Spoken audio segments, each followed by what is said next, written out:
Okay, my name is Tim Brady. I'm the subject advisor for Computer Science GCSE at Pearson. My job is the teacher's advocate. I'm the person teachers come to, exams officers, sometimes students, sometimes private tutors, whenever they have questions about the qualifications that I support. I'm going to be doing the talking here. I was very much involved in the development of this qualification, and I'm a big fan of it. And so I love taking the opportunity to work with Julie and Alexa in the customer engagement team to make this assessment run as smoothly as possible for you. Prior to working at Pearson, I was a teacher, and I ran assessments with a very similar delivery methodology to this. So I used to be in a school, a comprehensive school, grabbing the IT people and the exams officer together in one room to discuss how to make the assessment work smoothly. So I've got loads and loads of experience in how this can work well. We've had 3 live sessions so far that have gone very smoothly. So hopefully we can answer all of your questions and make you feel comfortable and confident going forward. Alexa and Julie, do you want to introduce yourselves, or do you want to crack on to your lovely slides? I'll quickly just say hello. So I'm Alexa Hathaway, and I work with Julie Sinclair in the customer engagement team for On Screen. So we're really excited that you decided to join us today for this Q&A session. We hope you find it informative and useful. Please do not hesitate to ask any questions either in the chat, or if you want to come off mic, if you just want to raise your hand, you can do that. There's an icon across the top where you can do that. We'll keep an eye out for those, and then we can take your questions as we move through if needs be. But yeah, looking forward to the session. Thank you. Yeah, next slide, please, Julie. I'm very happy, to come off mute and bark questions. I do enjoy it because it saves me just talking into a screen and wondering if there's really anybody there. So don't hesitate, don't be shy.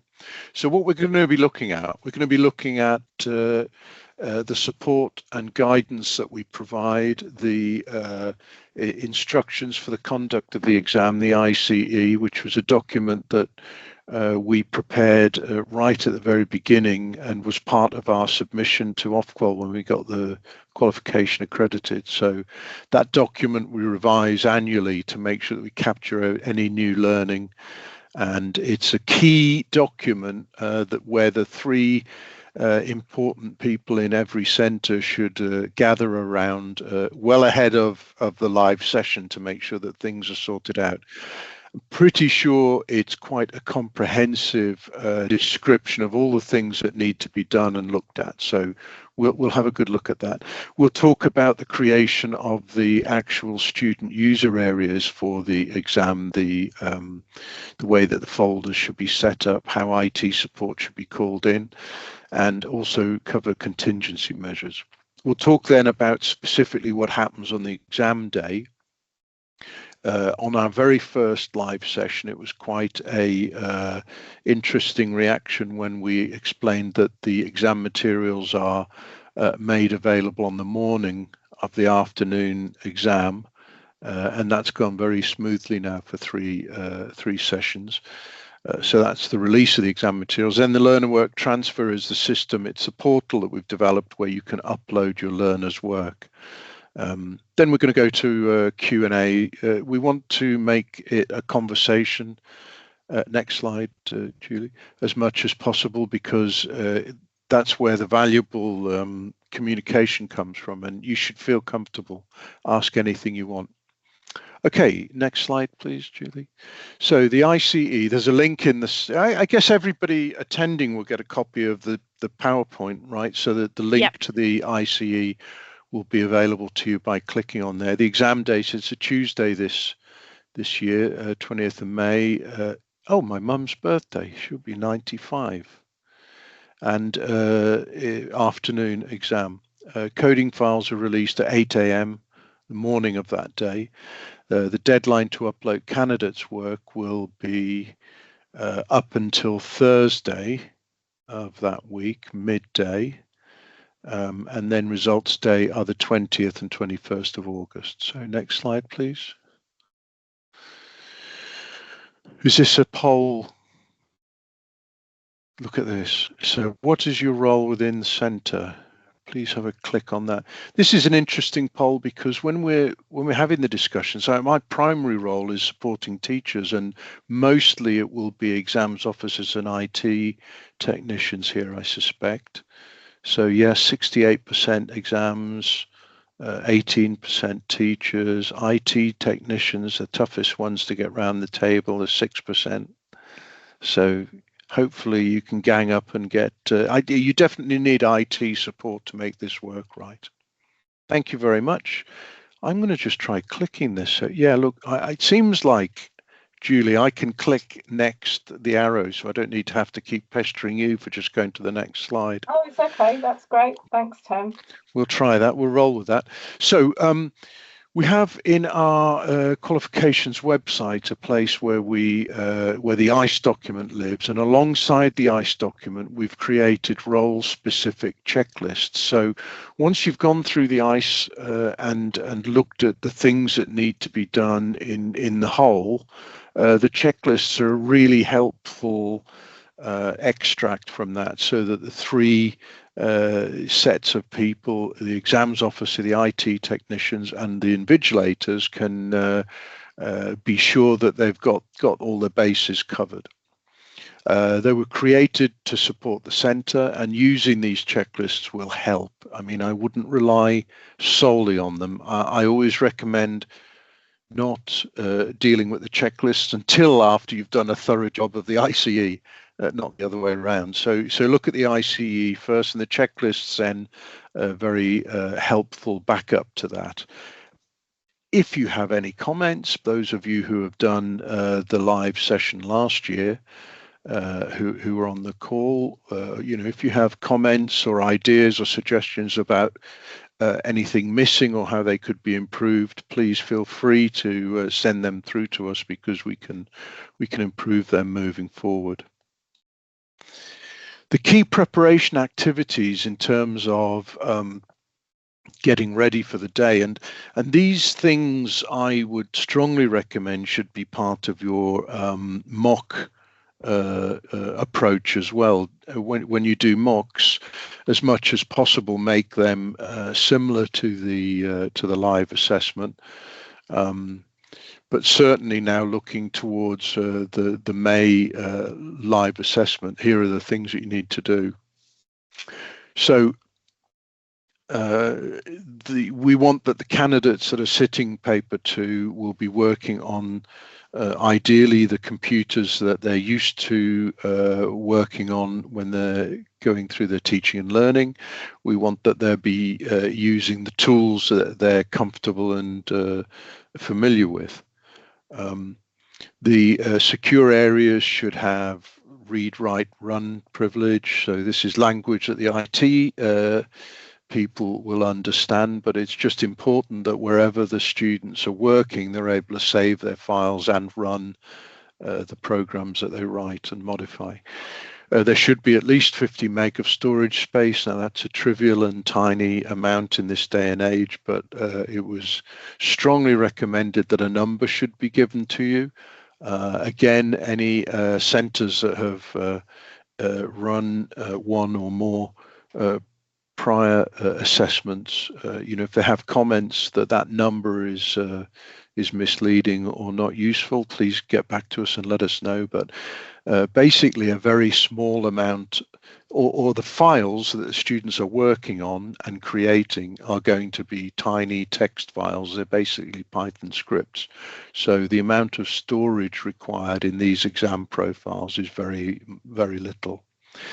We ask that there's no internet access, so that the internet is turned off, and that there should be at least these 2 folders, one called student coding, where the seed code files that we provide to you on the morning of the exam can be deployed, and then a folder entitled completed coding, where the student will save the work that they do.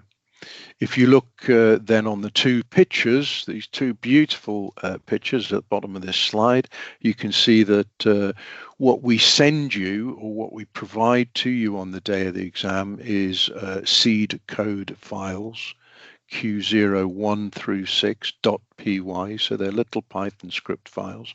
We also provide to you the programming language subset in PDF form. So that's available on the morning of the assessment, and it's the responsibility of the centre to deploy those files. We've put them into a student coding folder of the made up person called Adam Smith at Centre 12345 with candidate number 0123. Now, the student coding file and how you manage the naming of these files and folders is very much up to you. This is a suggestion or an illustration of the way it would work. On the right-hand side, you can see that there's a completed coding folder ready for the student to do save as. And you have freedom to change the name of that completed coding folder. Or you can just follow the illustrations as we laid them out in the ICE. So that's the setting up of the secure exam areas. Those exam areas should not have access to any other place for storing files. So they shouldn't, when they're logged onto their exam account, they shouldn't be able to see their normal school work. Julie, your hand went up. Tim, yeah, sorry, just to say I will have to drive the slides for the purpose of the presentation, because if I'm sharing my screen, I'm sharing them on my screen. So they were. Oh, so when it goes forward, no one else sees it. Yeah. Go for it then. So okay, so we need to go to 10. Of course. We'll go to slide 10 then. We're flying, aren't we? Yeah. So my screen hasn't changed. Oh, I need to give you back control of it. Great, we're on slide 10. Okay, so as I said, we've been using this delivery method for our on-screen assessment is a 14-year-old process. We've been using this kind of approach in various different guises for more than a decade. So we have lots and lots of experience of the kind of things that we need to cover. So we've written into our ICE what should happen. So we strongly recommend that you have some IT support for the purpose of supporting the exam session. We recommend that your IT support is able to replace original coding files. So if a student accidentally deletes all of the seed code files, it's perfectly okay for somebody at the centre to redeploy those seed code files so that the student can get going. Great idea to have spare computers. I mean, obviously, if you've got a massive cohort and you're limited in capacity, then that's not necessarily going to be easy to do, but where it's possible, spare computer. So if some candidate computer starts smoking, you can switch it off and unplug it, and that student can stand up and walk and log on to a different machine. Invigilators should be aware of what they can do if in the case of a power cut or system outage. And basically the process would be that they keep the students in place until services are restored, and if 10 minutes were lost, those 10 minutes can be added to the end time. If an hour is lost, the same. In the case of the most extreme situation where maybe power is lost for the whole day, then you use the SpecCon, special considerations process, which is something that our exams officers are familiar with. Any questions? Everybody's been very quiet. Do we have a question? No? What to expect on the exam day? Okay, so thank you. Let's go to 12. So materials are released at 8 o'clock in the morning.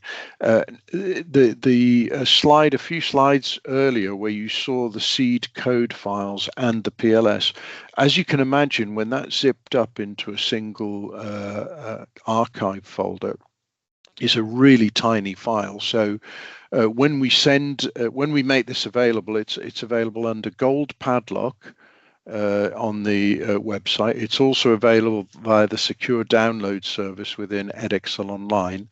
Now, I'm much more familiar with Gold Padlock than I am secure download service, but exams officers among us, I'm sure, will know what the STS is.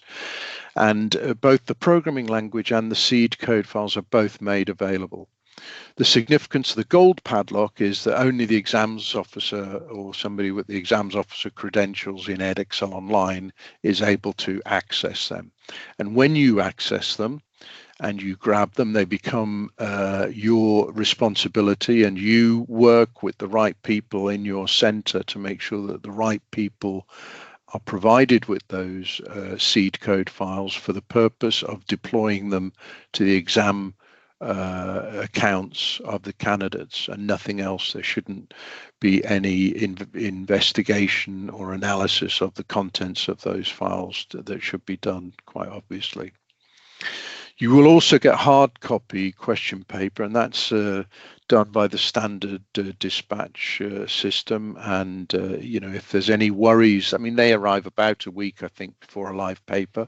If you have any worries, there are within edXL Online standard processes to ask for either tracking where they are or finding out what might be delaying them. And that's what it's talking about in the question papers. So only contact us within 7 days of the exam taking place. So if you're relaxed enough, maybe 6. Okay, next slide, please. Still no questions. Oh, I see a hand up. Mountford, Carolina, please come off mute and ask me a question. Maybe not. There we go. Sorry, I couldn't find the mute button. No, sorry. just checking if you could do it. No, that's fine. Yeah, sorry. So this is probably a really daft question, but I'm just a maternity cover. So this is my first time delivering public exams. So forgive me if this is a really daft question. If we just go back to the previous slide, you talked about it's the centre's responsibility to deploy the files. But you said that the files, the student coding files, will be placed on a folder. Sorry, basically, I think my question is, how do we get the files from wherever they are onto the candidates' laptops? Yeah, maybe no that's problem. a question for my existing exam officer rather than for you. No, I'm not sure. no. Look. There's no silly question. I mean, this is a pragmatic question. When you go to on the website, you can click on the files and you download them, and they will appear on your computer in your default download folder. Just the same as if you'd gone to a website and downloaded a PDF instruction manual or something. So that folder now will be sitting it's now in your ownership. So you as the exams officer in the center have responsibility.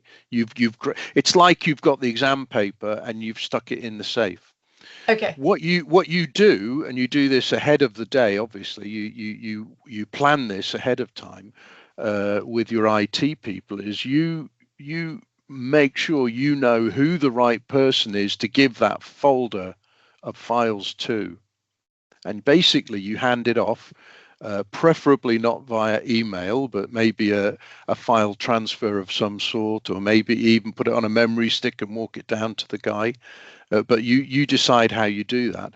And then the IT people, normally, even if you've got hundreds of candidates sitting the exam, the IT person from their workstation, they should be able to unzip. It'll come in a zip archive, so they'll unzip it and then just do a multiple copy of the files into the student's user area. Okay, that's onto each individual laptop, obviously. Yeah. Laptop or desktop or whatever it is that's the hardware that you choose to use for the assessment. Yeah, I'm with you. That's helpful. Thank you so much. Pleasure. Yeah. So the big thing is, the big takeaway is make sure we're talking the teacher, the IT person, and the exams officer well ahead of time. Okay. Thank you for the question. It's lovely to hear someone's voice. So at the end of the assessment, Learner Work Transfer is a portal where you upload the student's work. Edexcel Online is the image on the left there. You go down to Learner Work Transfer.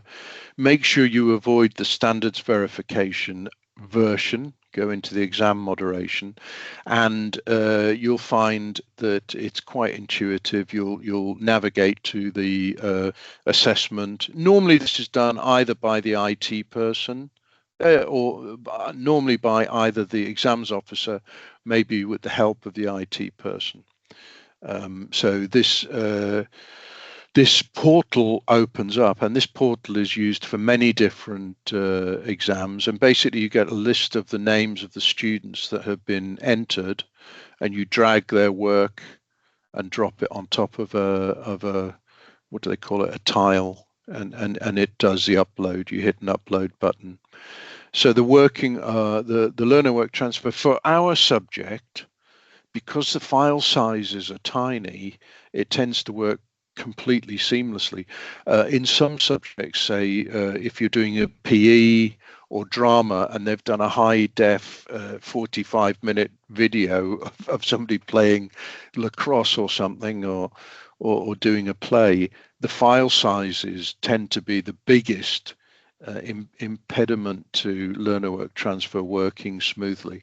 But the links on the slide here will take you to all sorts of support materials to explain how learner transfer works. We haven't had any problem in the last 2 sessions with learner transfer. Alexa? Yeah, I just wanted to add on the learner work transfer part as well, is that for any candidates that are absent, you will have the option to select that from a drop-down menu. So it acts as like a register, if you like. A register, yeah. So you will need to make sure if there aren't any if there are candidates that are absent, that you do detail that on the learner work transfer as well, just to ensure a smooth transition of all that work through to us. Yeah, because at the end, when you hit submit, if there's a student that has been entered and there's no work and no status, it stops it and it asks you to check. Yeah, so thank you. Yeah, learner work transfer, it's been running quite smoothly now. There was hiccups the first year, 3 years ago, but largely sorted now. And if you've used it for other subjects, it's familiar, and if not, the documentation is quite good now. So if you have any questions or worries, let us know. Okay, next slide, please, Julie. Hey, we're through all of the slides, so it's time to ask questions. Please do either come off mute and just start talking, or can they do that, Alexa, or are you in control and keep everyone muted? No, I think sometimes it depends on the setup at the centre as to whether they can unmute or not. So I mean, Nadeem, if you want to have a go, I think you've unmuted yourself, so I think you're good to go. Yes, right. Sorry, I missed the first 10 minutes, so it may have already been covered, but I was just wondering about internet access. So in our school, we use Visual Studio Code, and the IT said for it to function, it needs to kind of go online just to verify the license. Otherwise, it just does not work. So I just wondered what are the rules around that? Yeah. So just contact us directly, Nadeem, and explain to us how you're going to manage it. You will need, when the students are actually doing their work, you will need to make sure that they cannot use any collaborative functionality, and they cannot use any web AI, connected global AI connections. So if you need internet access to identify a license, and then you can switch off internet access, and the the product keeps working, then that's the way to go. I didn't know Visual Studio. I thought Visual Studio Code though could be run locally. I didn't know that it required internet to identify the license. To be honest, I'm not sure about there's a. So I was just going. We just switched over to Windows 11, so I'm not sure if it's down to Windows 11 and how it's installed on our networks.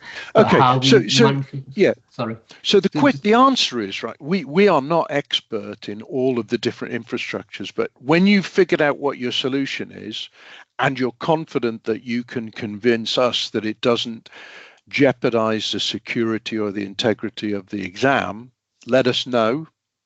And if we have any questions, we'll discuss them with you. And if we are completely happy, we'll tell you that that's a perfectly usable way to go. We do have centers that are Chromebook schools. So, literally cutting off connection to the internet for a Chromebook school is not a feasible way. So, we are open to other approaches. The default is no internet, because that makes it very simple and straightforward. Everybody understands what that is, and that was how the qualification was accredited and approved. But in cases where special approaches need to be taken, we're completely open to that, and we'll support you with it and make sure that you are able to access the assessment. So thanks for the question, though. It's a really interesting, and the thing is, more and more as the years roll by, applications and tools are going to be cloud hosted, and that issue of can we literally cut off connection to the internet will more and more come to the fore. So we need to be able to work with those situations. Great question, though. David D. Hello, can you hear me? Yeah. Yeah. Could you just see the slide again, which you showed that had the files that come in? You mentioned the two boxes at the bottom on that slide. Yeah. Thank you. Julie. That's the one. There you go. Right. Thank you. Yeah, is that the one? Yeah. Yeah, that's it. So, have a read. So paper 2 is always 6 questions. Yeah.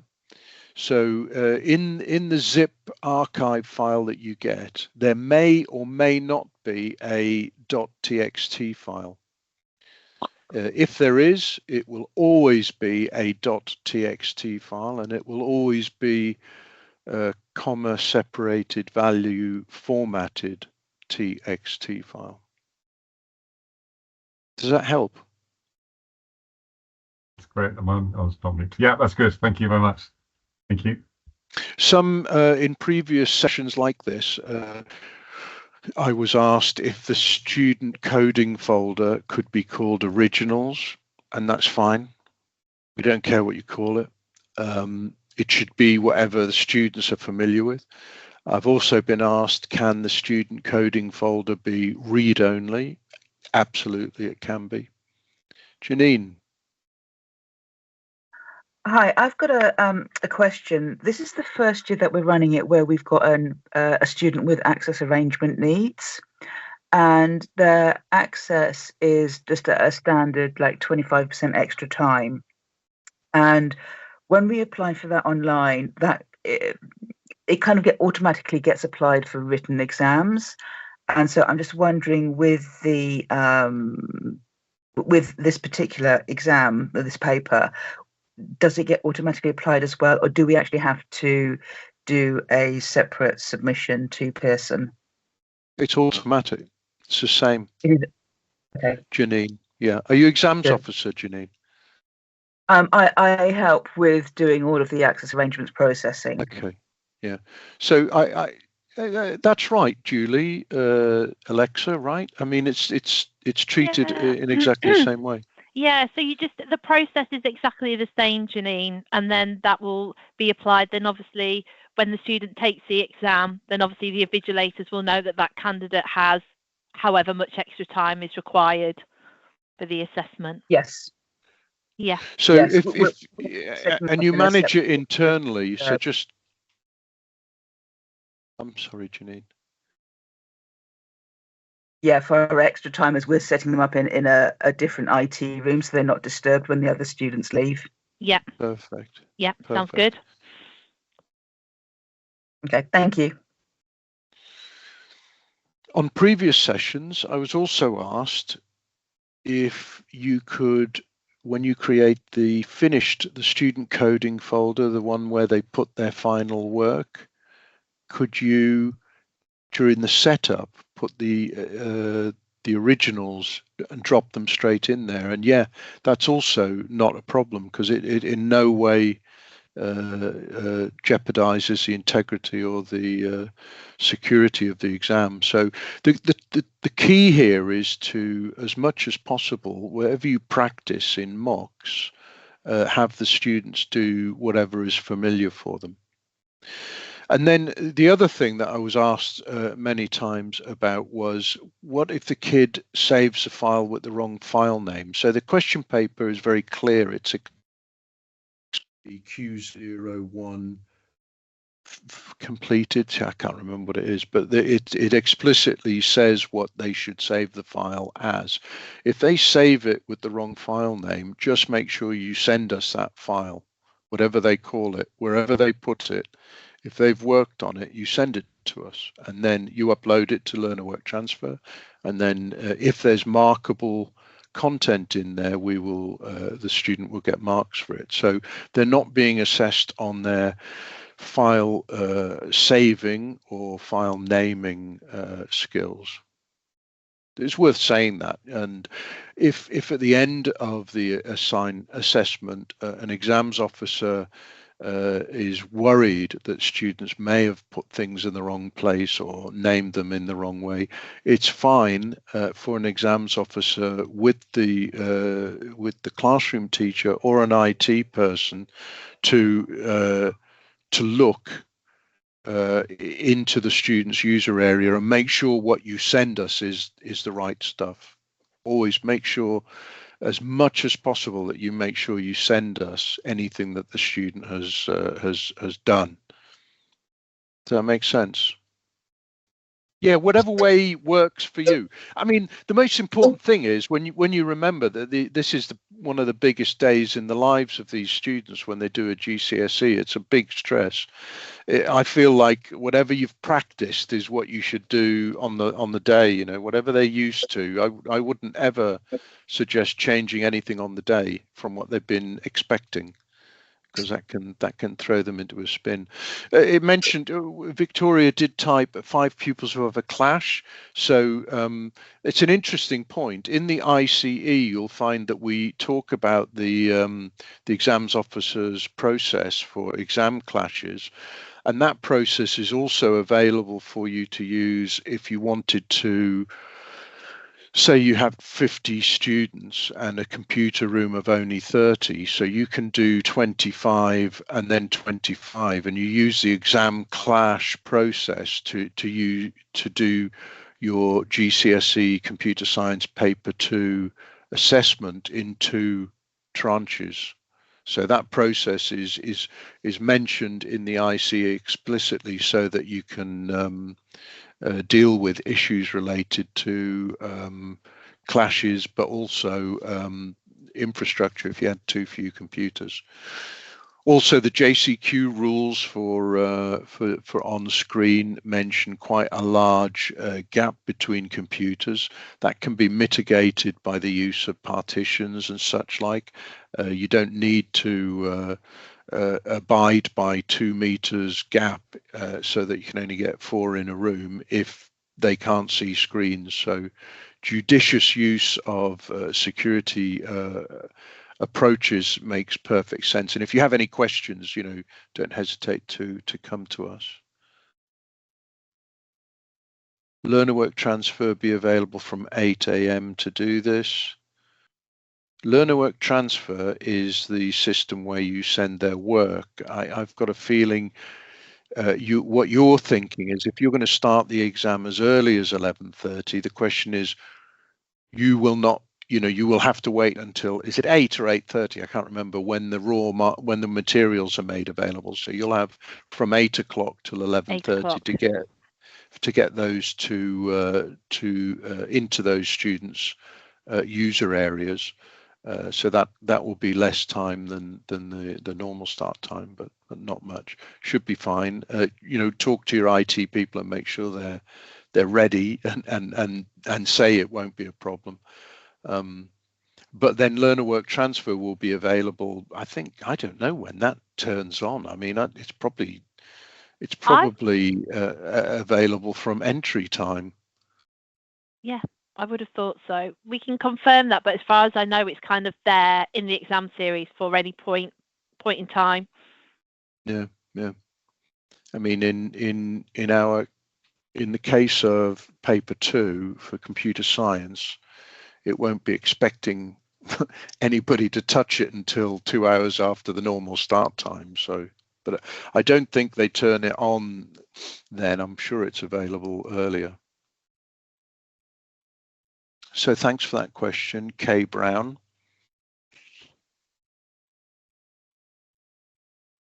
I hope that answers your question. Are there any other questions? Anything else anyone would like to ask? If not, 15 minutes maybe of your evening can be given back to you. And I just thank you so much for being with us and enjoying hopefully a brilliant and successful assessment window this summer.